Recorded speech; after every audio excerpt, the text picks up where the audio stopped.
Hello, and welcome to the Lucky Brain Tumor Podcast. I'm Emily Troll, and I am delighted to have with me today Stacy. Stacy, thank you for joining me for this episode. You're welcome. I'm excited. Great. Well, Stacy, I know you were diagnosed with an acoustic neuroma, and it's a pretty dramatic story. So why don't you tell us a little bit about that experience? Yes, I've been told a lot of comments on my story. They're like, "Oh my God, you're Wonder Woman. Oh my gosh, I can't believe you went through this." And it is kind of eye-opening and it's an interesting story to tell. Um, I got diagnosed. I was 6 weeks pregnant with my daughter in January of 2021. No, it had to have been before that. It was because I had her in 2021. So in 2020, because I was 6 weeks pregnant, I woke up deaf in my left ear. I put my phone to my left ear in the grocery store and I was like, what's going on? Why can't I hear? And then I put it back to the right ear. I'm like, okay, it's not my phone, it's me. So then I left the grocery store, went to urgent care, and they're like, nope, you're fine. Nothing's in your ear. We're going to send you to ENT. He sent, he's like, okay, well, we got to get you in an MRI. And I'm like, I'm 6 weeks pregnant. And he's like, oh. So he consulted with the OB and they're like, no, we shouldn't put her in an MRI. It's pretty early in the pregnancy. And he just said, I'm not going to scare you, but it's most likely a brain tumor. I don't know what kind, what type, how big, what it is. But the only thing that can sever a hearing nerve in one day is a tumor. You gradually lose hearing. You don't just lose it in overnight. So that was fun to hear and have to wait. My daughter came out in 40 plus 4, so 40 minus 6. I had to wait 34 weeks. 36 because I got the MRI 2 weeks after. So yeah, I had to wait my entire pregnancy to figure out what was going on. So they gave me prednisone. I got my hearing back, which again kind of confirmed it was some kind of tumor because it shrunk the tumor. I got my hearing back. I lost hearing again at 36 weeks pregnant, took prednisone, got it back. And then I had all the interviews after my MRI. And I just remember I was sitting on the couch by myself with my 2 week old in my lap. And I got the call from Hudson Hospital because I was living in Roberts, Wisconsin at the time. And they said, well, it's a brain tumor. And I immediately just kind of froze. And even though I kind of knew that it was coming, I was not fun to hear. And then he's like, it's a vestibular schwannoma. And I kind of blacked out at that moment. I didn't hear what he said. I just heard brain tumor. And he's like, don't go down the Google train. Don't do it. He's like, just start talking to some brain surgeons. And he's like, I have one local in St. Paul. And I'm like, I'm not ready to absorb this yet. Give me a little time and I'll get back to you. And I called my mom because she was there because my mom was staying with me to help with my newborn, which was amazing that I have a mom that does that. And so I waited for her to get home and I called my husband right away. And we were like, okay, it's a brain tumor. We knew it was benign. He said it was benign on the call. So that was nice. And he's like, just even my husband's like, don't go Dr. Google on yourself. Because did you do that? No, I actually, a, a little bit, I would say. So when this was all going on and they were sending me for an MRI to check for a brain tumor, I did Google a little bit and I had one of those moments where I had known the hearing loss and I hadn't really paid attention to some of the other little things that were going on. And when I like WebMD'd it and an acoustic neuroma came up and all of the little things like, oh, balance issues. I'm like, oh, I have been having balance issues and oh, some headaches. I'm like, oh, shoot. So all of a sudden I was like, this lists everything that's been happening to me. And I didn't even realize some of these smaller things that were going on because the hearing loss was the big red flag. Yeah. So I did that, and then honestly, I found the Acoustic Neuroma Association pretty much immediately when I got the call, you do have the brain tumor. I was I got the call that I had it and they said come in. And while my husband drove me like the 2 hours to the appointment, I found the Acoustic Neuroma Association and did a lot of research there just to like even know what it was and what to ask my doctor because they've got all of that laid out on their website. And that was huge to, Yeah. get real information So I was still in shock, but I had at least some idea of what was happening to me. Yeah, I listened to the advice. I didn't go down the Google train. I just like let it absorb a little bit. And then I honestly I waited a week. I just kind of wanted to tell my friends and family. And then I obviously I couldn't help myself. I had to start doing something. I found the acoustic neuroma website. They sent me the booklet, and that booklet was very eye-opening and scary and also informative. So it was just nice that it was all laid out, and so that was nice. That was helpful. And then after I read the booklet, I got connected to you pretty much right away because you were the youth mentor. And I called you and I was like, help me, tell me. So you were just so honest and what's the word? Do you find this when you want to say something that you lose a word?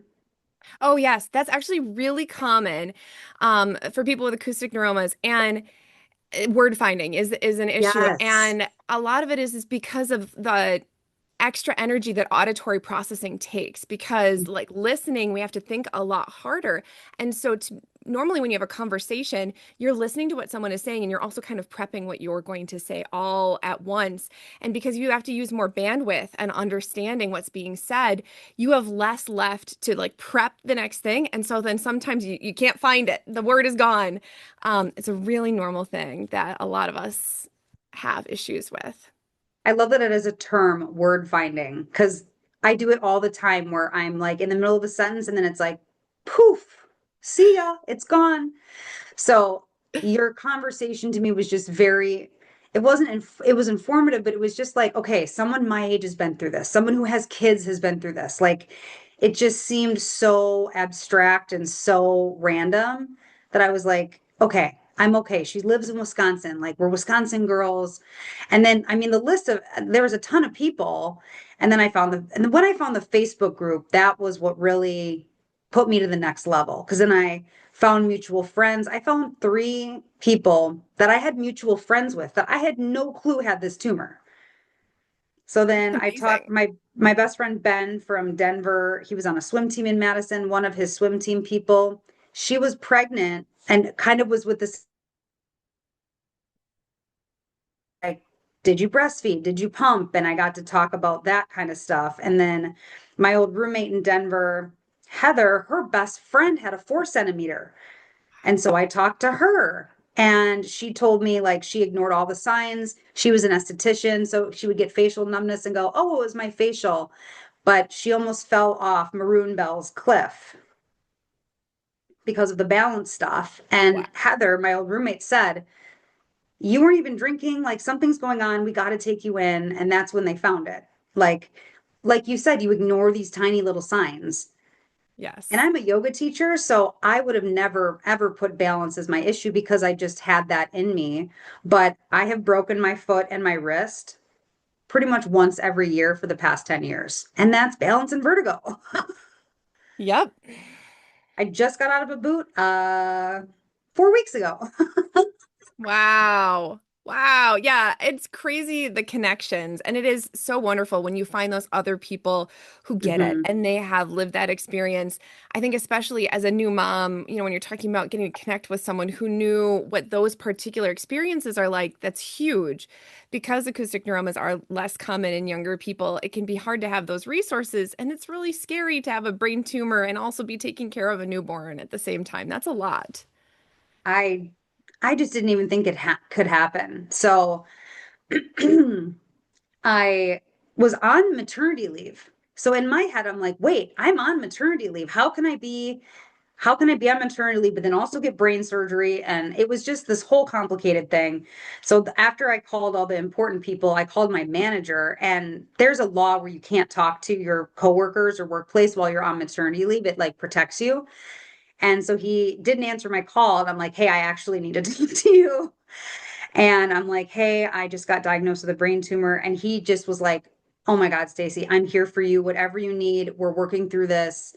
He's like, you just tell me what you need. And I'm like, to have that kind of support was just, again, I wasn't ready for it. I was just feeling on my own island. And to hear that from him, because I had a COVID baby, even though I didn't plan. I planned a COVID baby because we said when my son turns 4, we're going to have a baby. We didn't plan a pandemic when he turned 4.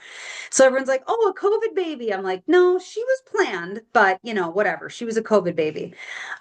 When I told my manager over COVID that I was pregnant, he was like, "Best news ever. I'm so excited. The world is so like dark. This is such great news." So having managers who didn't react in that way before, I just felt like I was in such a safe place. So 2 weeks postpartum, fresh brain tumor. I did the research with the booklet, the website, talking to you, talking to some other people. It was resounding. You need to go to UCSD. You need to get them involved. I was on the border of Minnesota, so Mayo was in my backyard. Those were two obviouses.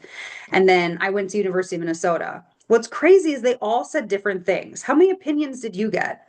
Uh, uh, 3, 4, yeah, several. And yeah, Okay. I mean, pretty much whatever doctor you talk to is like, I should do your treatment and I want to do it this way. And the Yes. way that they recommend is often what they do the most of. And so you see radiation oncologists and they say you should do radiation, and you see a neurosurgeon and they say you should do surgery most of the time. Uh, Sometimes that doesn't happen, but that's pretty typical. So that was extremely eye-opening to me. I've never had a major surgery. Like I had tonsils out when I was 5 and rotator cuff bicep tendon surgery after snowboarding and falling on it too much. Like very easy, simple surgeries. So this was just like way beyond my bandwidth. So University of Minnesota, it was so weird. I sat in this chair with my husband next to me and then this board of doctors around me. They were my first. And they were like, "Okay, we need to do translab. Translab's the only way." And I'm like, "What's translab?" Hey, and they explained I could choose between retrosigmoid and translab. I'm like, "I'm not choosing anything. You guys are choosing." And they're like, "Okay, well, we choose translab." And when I saw my tumor, I showed you a picture of my tumor, right, Emily? Mhm. I'd say it's probably the funniest looking tumor in the world. It's pretty good. It's a pretty good one. Needless to say, it's a tumor and it sticks into my ear canal. So Mhm. if you want to put that picture together, what that looks like, whatever you want to say. But my tumor was very weird because it was a tumor like all around. Everyone I saw had round tumors, but then mine was going into my ear canal. So it was like this round plus this tip. And that's why they said they wanted to do translab. So I was like, okay, I heard what you have to say. Great. The what's the word? The demeanor of them, the bedside manner, Mhm. not ideal. Yeah. But if you're so smart, sometimes you're very introverted, you want that. I got no warm and fuzzies. I was just like, okay, that's good. I got the opinion. Went to Mayo. It took me 2 months to get into Mayo to do a video call. And I talked to Dr. Van Gumpel. He was so nice. He was so warm and fuzzy. He's actually from Kaukauna, which is neighboring Appleton, where I'm from. So we had a camaraderie that we were from the same place. He was great. And I told him, I've talked to University of Minnesota. I'm going to talk to Dr. Friedman. And he just said, "Oh, you're talking to Friedman?" I said, "Yeah." He's like, "I trained under him." He kind of knew at that point that he could easily lose me as a patient because I was seeing Friedman. And he did a really good sales pitch. He's like, "Here are the things I do different. Here are the things he does." Because it was essentially between these two at the point. And when I finally got all the paperwork through and Dr. Van Gumpel said, "I would definitely do retrosigmoid, but I want to do it as soon as possible." So Okay. that was his opinion. Again, different than what U of M said. So then I sent all the stuff through. Her name is Chris. She was, did you talk to Chris at all? No. She was the patient advisor and coordinator for all of UCSD. And she was just like, she had an AN. Yes. So with her experience going through that, she became a patient advisor to help because she felt it was so impactful and was so great. So she was so nice. Her story is nuts like mine. She Right. She was actually, also had going on during pregnancy like you. Yeah. I know her story. Yeah. yeah, the emergency C-section and then right to brain surgery. Like my story's crazy, but I'm grateful that's not my story. Right? But it is cool. I love this idea because we get to hear all these different stories. And then it puts me into perspective like, wow, I did not have it good, but I didn't have that. Right. So hearing her story was just, again, hearing all this stuff was so encouraging. Dr. Friedman was the most warm and fuzzy out of any doctor I've ever met. He's so personable. He called me from his cell phone the minute all my paperwork went through. Like we didn't schedule an appointment. He just called me on his cell. And so Wow. I was on maternity leave. I had all the time in the world other than dealing with babies crying and whatever. So I see San Diego on my call log. I'm like, and my husband was home. So I'm like, speakerphone. And he's like, Stacy, here's what I think. Retrosigmoid, obviously, I want to try and preserve your hearing at all costs. If you still have it, I want to try. And he goes, and I want to wait. I want to let you have time to bond with your baby. You're breastfeeding. I want to give you as much time as possible. He said, the next time you lose your hearing, because you've lost it twice, that's our signal that it's growing and we want to get it. So I was like, okay, great. Like, because it's been 6 weeks, 32 weeks. I didn't know when the next time was going to happen. So I'm Mhm. like, great, that gives me a couple months to really figure it out. Um, How big was and your what tumor, Stacy? How big was your tumor started 1.5 ended 2.1. when you had surgery? It grew that much. It grew a Wow. ton. Wow. And typical is they say, maybe a couple millimeters a year. But there is conjecture that things like pregnancy and nursing hormones make them grow faster. So you are a very interesting case study for that because you were having MRIs while you were doing those things. So you actually have data points. That is Hmm. fantastic for the And I was research that they're pregnant doing right now. with a girl. I Mhm. have to assume that had some say in it too. She has her own estrogen. I have mine. Yeah. Wow. Yeah. So what was the cherry on top, Emily, is at the end of the call, he's like, I told him I was choosing between Mayo and him, and he's like, Stacy, I will say I am the best in keeping facial paralysis. That was obviously my biggest fear. In my early 30s, getting permanent facial paralysis, like what? And so he said, I will say I have the best stats for it. I really do think you're in the best hands with me, as all surgeons should say. I'm in sales. You should sell yourself. You really should. And he goes, you're just too pretty to have facial paralysis. And I looked at my husband and I said, I choose him. And he looked at me like, really? Because he called you pretty? I'm like, it worked. And that started the journey to start going to San Diego. And I mean, I didn't love the process with Mayo either, that it took 2 months to get an appointment. I'm like, this guy called me from a cell phone the minute my paperwork went through. Like, you have to take all that into accountability of what you are going to get when you go. And they have family housing. My in-laws bought our plane, or we had points for plane tickets. Our in-laws, my father-in-law traveled out of country for years. So he has like a million gajillion points. So he got us points for the hotel and we did family housing. It was very affordable because that was obviously the biggest thing. I'm on a semi unpaid maternity leave. My husband just got his ACL repaired. So he was off for 3 months, no pay because he's a contractor. So financially, we were like, and it's COVID, the pandemic. It was just not ideal. So, but we trudged forward. We went to UCSD. And my daughter, so at the time, I lost my hearing at 6 months. So that's when I called Dr. Friedman and said, I lost my hearing. He goes, okay, get a script for prednisone. And my next schedule is February 2nd. So that was the path going forward. But I'm so grateful I got 6 months to pump and breastfeed, build up that, build Rapport. up, what am I trying to say? Like rapport between you and your daughter, probably, like the connection. I built up a bank of milk, Oh, bank. a Yes. Mhm. reserve, a reserve. Yes. Word finding at its best. Yeah. And I mean, also some time to recover from childbirth because that's a lot for your body to go through. And then brain surgery is a lot for your body to go through. So it's nice not to do those back to back if you don't have to. Yes, that is ideal. So, what's crazy is, so I had 11 months stocked up. I knew I had 11 months reserved for her, and I had fed my son 18 months with my breast milk. And so I wanted to get to that, but I was like, you know what? Obviously, brain surgery wasn't in the cards for him, so I'm just gonna have to deal here. So we So, prepped for the 2 weeks in San Diego, and my parents were going to stay with me or stay with the kids. And my daughter was 6, 7 months at the time. She obviously is oblivious. My son's 4. He loves his Gigi and Pooh Bob. So, He's fine. He gets all the attention and treats and iPad time. So he had a blast. So my kids didn't even know we were gone. But that was kind of the trajectory from getting diagnosed. Well, technically, kind of finding out I had a brain tumor, having to wait, Yes. getting diagnosed 2 weeks postpartum, getting all the different opinions, finding the right course, Mhm. and making sure my kids were taken care of before because I remember someone in my life said, it's really selfish of you to wait to get brain surgery just to breastfeed for your daughter. And Wow. it just was like, first of all, I didn't ask your opinion. Second of all, this is my choice. I want to do this for my child and didn't love the Yeah. comment, but people love putting in their opinions to anything.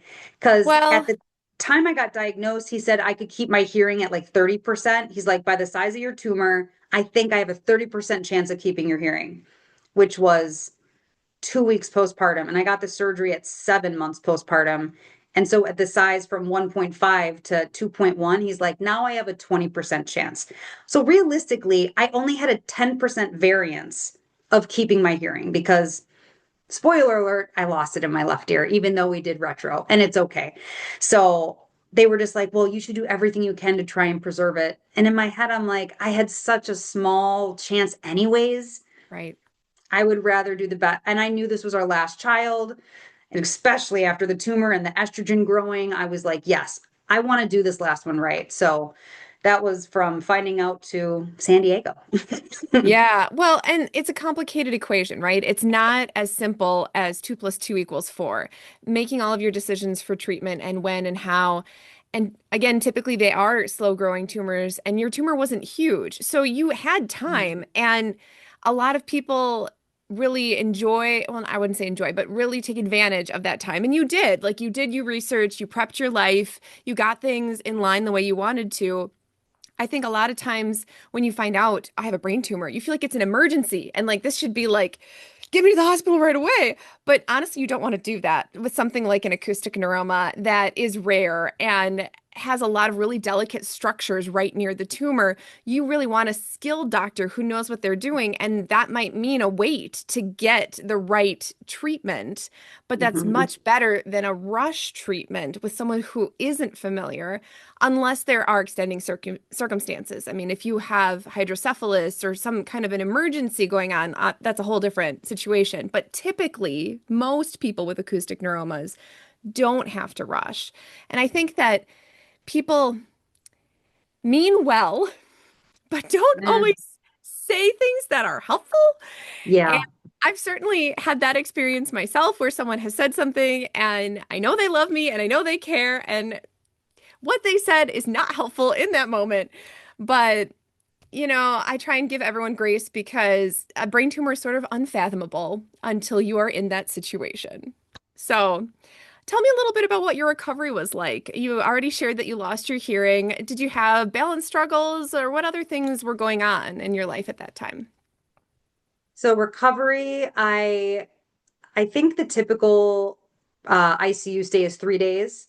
So I remember waking up and I first thing I did, slap my face and I could feel it. I'm like, okay, good. And but after I slapped my face and I saw my husband, I could feel this immense pain in my hip. My hip was just like, I was like, I need to stand up. I need to walk. I need to move. Because as a yoga teacher, like pain, you just need to move. You need to get blood flow. It's stagnation. I was just in an 8 hour surgery that went great. When I got out, the person said, we preserved your hearing nerve. So we hope that your hearing nerve will work. We can't guarantee it, but we didn't have to sever the nerve. It's intact. So I was like, oh my God, no facial paralysis, hearing nerve intact. This is the best case scenario. But then I was really focused on my hip and I didn't even realize, when we're in that, you have the like dots because you're being held right here. I had the big dots on my forehead, but when you're working, my right hip was just getting all my body weight for 8 hours. And that's what it was. It was 200 pounds of body weight sitting on my right hip for 8 hours straight. And so I was like, Derek, you got to rub my hip. I got to move. But the minute I stood up, I got a, if you like to do 10 out of 10 migraine, this was a 100 out of 10 migraine. It was like something, and I get chronic migraines. I know what they feel like. It's something I've never experienced. It was, and it's essentially, they told me that your CSF, your cervical spine fluid, hasn't replenished. So you need to stay laying down to allow your body to build and regenerate the CSF. That's a hard one. Yeah, cerebral spinal fluid. Yep. Yeah, so I had to lay flat for 3 days because I couldn't build it back up. So mine was recovery was 5 days in the ICU. They wanted me to walk right away because they want you to get up, but I just couldn't. So then on day 3, when I didn't feel that clamp on my head, they were like, here's your walker. And stubborn me is like, no, I don't need a walker. I'm a yoga teacher. I'm fine. And they're like, you need a walker. And then my husband was there from the minute he could to the minute he couldn't. He was there from 8 a.m. to 8 p.m. He was there with me all day. And I mean, we're in San Diego. He's got nothing else to do. He's not going to go to the beach and catch a tan. But he was there every second he could be. And he just looked at me like, stop being stubborn. You just had major brain surgery. Like, use the walker. I'm like, fine. So I used the walker and he's like, okay, tomorrow we'll do the stairs. I'm like, oh no, I can do the stairs today. And they're just like, slow down. Everything is okay. You're here. I just felt like I missed a bunch because I had to lay down for 3 days. I was like playing catch up, trying to like make sure I was in the right recovery. And they're like, nope, we'll do the stairs tomorrow. And it's hard. That is hard being told like no. And all the things that I wanted to do to prove, they just didn't care. They're like, you're a medical, you need to heal. You need to do things on our trajectory. So day 5 is when I did the stairs. I didn't need the walker. Everything was great. I thankfully didn't have any complications post surgery. I thought I had a drip because they said the test was if you like lean your head over and the fluid comes out of your nose, that means you have some kind of CSF leak. And so I called the day before we were flying out. And I was like, hey, my nose is kind of dripping. And they're like, did you just eat? And I said, yeah. And they're like, it's probably that. Give it an hour after you've digested. And if it's still leaking with you like hanging over, call us back. And it stopped. So I was like, okay. So I had a little scare, but we were all good. Um, we did family housing for a week. And oh yeah, my balance was gone. I mean, it's just crazy. All the work I had done in 12 years of teaching yoga, poof, gone. Yep. My drishti, my focal point, everything, my core strength, poof, see you later. That is that is very eye-opening to have this confidence and have a career and then just have it be gone. So I started the vestibular PT while I was there, and that was great. I mean, it seems so simple, like follow my eye, stand on one foot, put your 2 feet like this. It was so hard, Yes, it is so hard. And it looks so like you're hard. doing nothing, which You're doing honestly, nothing. like some yoga poses, right? Like you'll have a yoga pose and if you look at it, you're like, that doesn't look hard. And then you do it, you're like, oh, wow, that's actually really hard. And that's what Mhm. vestibular therapy is like. Yes. So it just made me feel so childlike. Like I'm doing these child easy things. I'm having to like learn how to walk again, learn how to do the basics. It was hard to soak that in. But having a husband who puts me in my place in a good way, he was just like, you don't need to be the best. You don't need to get an A plus. No one's scoring this. No one's giving you a gold star. Like, just take this at your pace. And mind you, he's still recovering from his ACL. So he's kind of in the same boat as me, obviously very different spectrums. So it was nice to have that kind of support. And UC San Diego was 10 out of 10. I have zero bad things to say about that recovery process, the PT, family housing, my interactions with the surgeons, like everything was 10 out of 10. Anytime I see someone on Facebook, like I'm considering UCSD, I'm like, do it. I'm in sales, so I'm like such a seller. I'm like, oh, I'll sell you guys all day. So yes, I definitely had the balance issues. I never had facial issues. I didn't have tinnitus. So it was mainly for me just balance and hearing. And so I I think you do the audiology test a week after surgery. Was yours a week after? I knew I was deaf coming out, Oh, so I you had didn't really do translab. any testing. Right. Okay. So I think it was a week after, and I could hear when they were saying stuff was in my left ear. I could hear. So I was like, oh my God, it's here, it's worked, it's good. And when I get out of the hearing booth, I'm all excited. And then I hear the person come in and she's looking kind of weary. And I'm like, okay, am I good? I'm good, right? And my husband's sitting next to me outside the booth, and they're like, well, there's nothing going in your left. So unfortunately, you did lose your hearing. And again, it was that moment that I blacked out and I couldn't receive any information. All I heard was I'm deaf. And I was like, why could I hear? And they're like, your right ear is so good, it can pick up what you're hearing in the left headphone. And I'm like, what? Seriously? So it was just like I wasn't on a happy high thinking I could keep it, but I had some hope. Hmm. And I just remember she's, like the Charlie Brown teacher, ma, ma, ma, ma, ma. That's all I could hear because she's telling me all my options, Bajas, whatever. And I just blacked out. I said, I'm going to go to the bathroom. And I went in the bathroom and I just bawled. And my husband just knocking on the door. He can hear me. Are you okay, hon? I'm like, just give me a minute. Oh, I know it is. It's so hard. And that was one thing when I did choose Translab, so I knew I was going to be deaf in 1 year. Like that was really emotional and really hard. But then the flip side is I didn't have the whole hope going into surgery that then can be dashed. And that's its Yeah. own big challenge that you had this excitement and then you lost it again. It was sort of a roller coaster of emotions. Yes, absolute roller coaster. And I'm kind of glad I went through all of that because I am a glass half full. I believe in the secret, the law of attraction, the universe, and yoga. I'm a hippie, what woo woo, whatever. So in my eyes, if I put out this positivity and I put out that I'm keeping my hearing, like if I'm just because everyone says like how are you not so like depressed and just sad that you're half deaf and that you had brain surgery. It's like we choose how we feel every day. I choose to be happy, I choose to be grateful, and it's hard, trust me, it's not easy to Right. wake up and not hear a thing and have my kids repeat themselves 10 times and Right? have accommodations and all the it's not easy, it's not fine. I look at these other stories like Chris's story, and then actually I when I was on maternity leave, I got off and then I had 3 months of work and then went medical leave.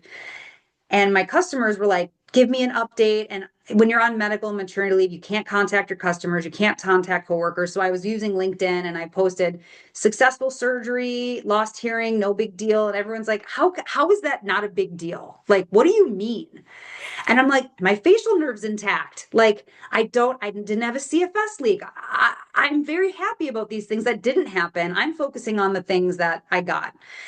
And so people were really encouraged. And like, you're lucky brain tumor. Who would ever say a lucky brain tumor? Now I do, because there are so many things I inherited from dealing with this that now I'm just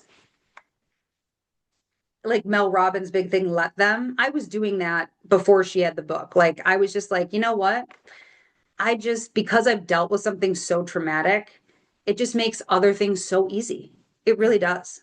Yep. And nothing can be as bad as that in my eyes. Hmm. But so I had posted on LinkedIn because some customers said, and then I had a random person from my last company say, hey, I had the same tumor. Let's connect when you're back. Lovely. And so I was like, oh, cool. And his story, I need to get him on your podcast. He, his tumor was 6 centimeters. Oh, He still has wow. three left because they can only get three out, 14-hour surgery.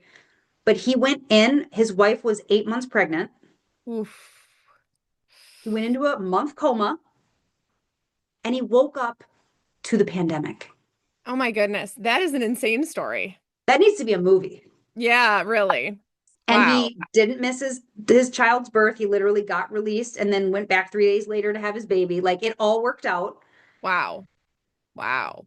But his was like you had said, you don't want to rush into things. His was a rush. He went Yeah. into the ER, they saw the 6 centimeters and they worked on it right away. Like they didn't give him any time to research or do anything. Yeah. So yeah, again, that story, Chris's story, you just you got to take in what you can. And I'm very grateful for my story. I got the breast milk, I got the time to bond, I got all these things. So I look at the glass half full of it. And I love your blogs and your posts. Thank you. They're so encouraging. One of my favorite ones was you had said, it's a cute little quirk my husband jokes about. And it really is like a fun joke now between my husband and I. Yes. It's Yes. it's the best. And on it, my mom and I go to Kohler Spa in Green Bay. And I love going on my hearing ear and taking a nap. And It's the taking a best thing nap. ever. It's such It's a the gift. it's such a gift. It It really is. is. Awesome. So, Stacy, are there any last thoughts that you would like to share as far as advice or things that you want people to know if they have an acoustic neuroma? I think what we had talked about in the beginning is getting on the AN website, finding the AN Facebook group. And it, again, I am so boggled that I had mutual friends who had dealt with this. So, a high school friend, her mom had one. That was another person I talked to. Someone who lived in my city in Hudson had one. So, and then I got part of the calls, the youth adult calls. I joined those a lot in the beginning. So I think using your community, using the resources that we have through the website and the Facebook group, and obviously joining your blog and reading all of those amazing posts. Because one of my favorite was the nap one. And then what else did you say? Can't remember, but yeah, it was the husband fun joke and then getting to nap wherever you want.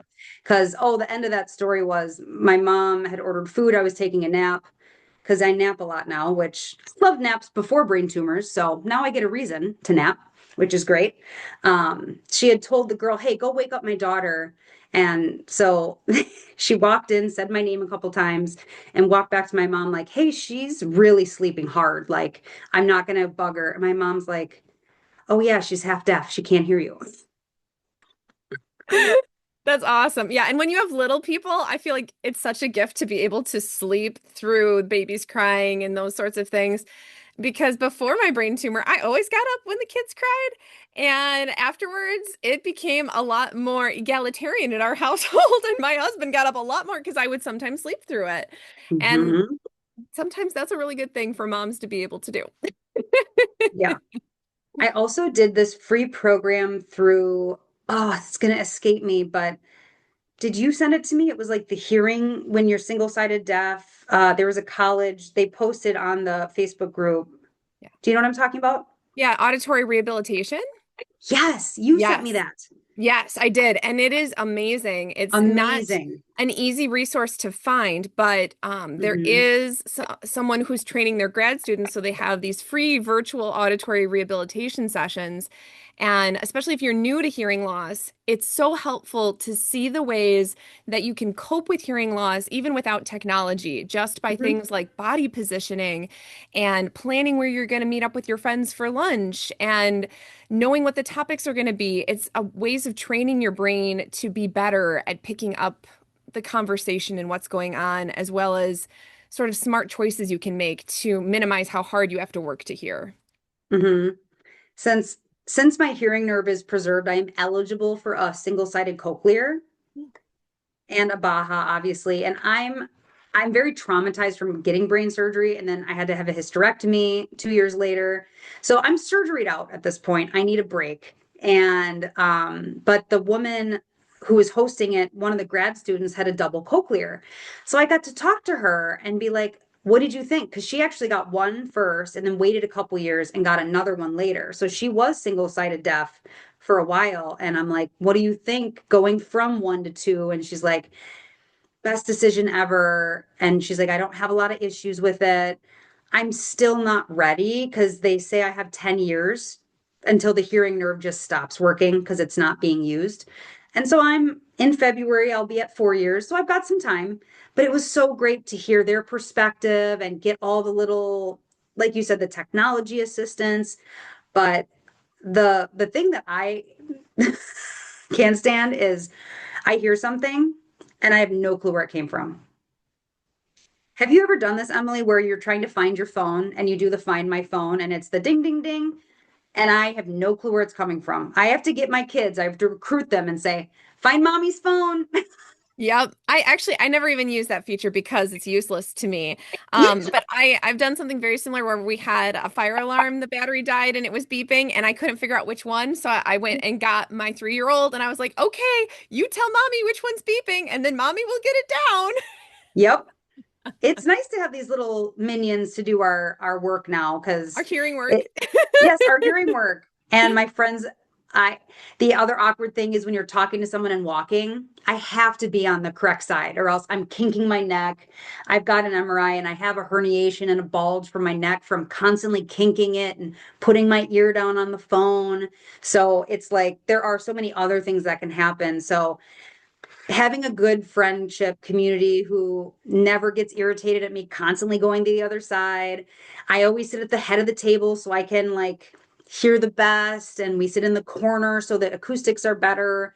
My father-in-law is also like 80% deaf and 90% deaf, so he wears hearing aids because his was gradual. And so it's like I'm around people who have hearing issues. So it's nice. So I think to end your question and put a pin in it. It's use the AN resources, talk to people, just talk to as many people as you can, and also get lots of opinions. Yes.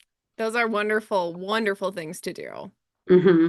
Well, thank you so much, Stacy. It's been absolutely lovely catching up with you, and I think that a lot of people are going to really appreciate your story as well as find it dramatic. So I really appreciate you coming on Funny today. too. I like Yes. to add some humor in my story a little. Yes, I love that. All right. Well, thank you again. Thank you. Bye.